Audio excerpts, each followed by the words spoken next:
बिहार में जल्द होगा मंत्रिमंडल विस्तार, एनडीए ने किया बड़ा संकेत। नमस्कार, आप देख रहे हैं सिटी पोस्ट लाइव। मैं हूं सृष्टि राज।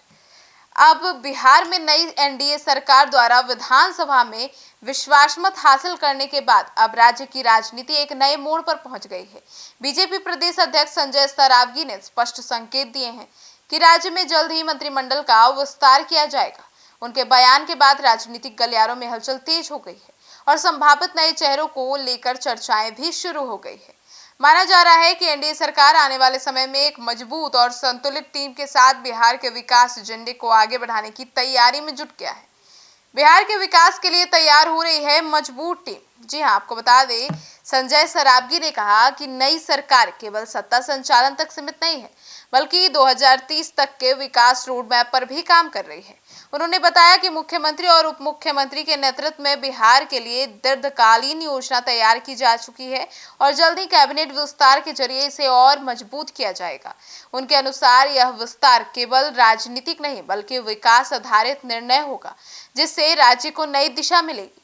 तेजस्वी यादव पर तीखा हमला और बौखलाहट साफ दिख रही है। जी हां, उन्होंने कहा कि मीडिया से बातचीत में संजय सरावगी ने कहा कि नेता प्रतिपक्ष तेजस्वी यादव पर तीखा हमला भी करते हुए उन्होंने कहा कि उन्होंने विधानसभा में तेजस्वी यादव का भाषण उनकी बढ़ती बेचैनी और बौखलाहट को दर्शाती है। सरावगी ने आरोप लगाया कि महागठबंधन पूरी तरह से बिखर चुका है और विपक्ष अब केवल बयानबाजी तक सीमित रह गया है।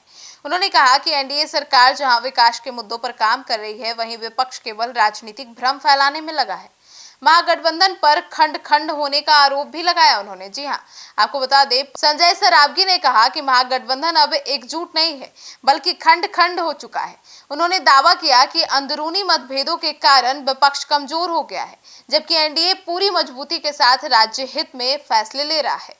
उनके अनुसार विपक्ष अपनी राजनीतिक असफलताओं को छिपाने के लिए सदन में अनावश्यक बयानबाजी तक कर रही है।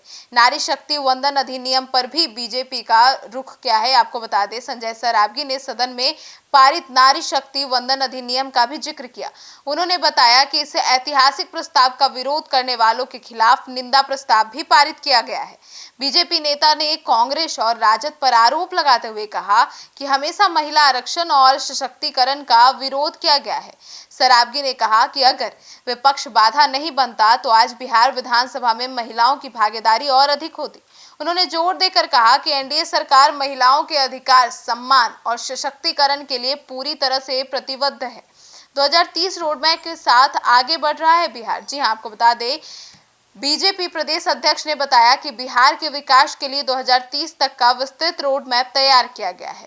इसमें शिक्षा, स्वास्थ्य, रोजगार और आधारभूत संरचना जैसे क्षेत्रों पर विशेष ध्यान दिया जाएगा। उन्होंने कहा कि आने वाले मंत्रिमंडल विस्तार इसी विजन को और मजबूत करेगा। कुल मिलाकर सियासत से गर्माहट हुई है और विकास पर फोकस का दावा भी किया गया है।